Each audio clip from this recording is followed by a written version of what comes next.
আমরা চা খাবো গরম গরম, সাথে বিস্কুট।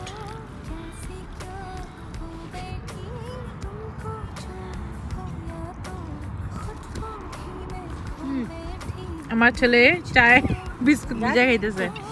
যে পাখিগুলা কোনো ভয় নাই, আমার আম্মার হাত থেকে বিস্কুট খাইতেছে। মানে পাখি এসে ভরে গেছে এই জায়গায়। এখানে ঘুঘু পাখিগুলো আমার এত ফেভারিট, মানে দেখলেই আম্মা ভিডিও করে।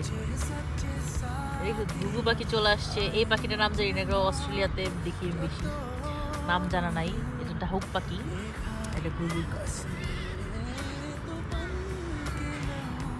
শীতকালের বিকাল বলতে পারি, এখানে বাজে 3:30, কিন্তু এখন বিকালের সময় হয়েছে এখানে। আর সাথে গরম চা, গুড়ের চা খাচ্ছি, সাথে পাখিরাও আছে। গল্প কাটা আনছিস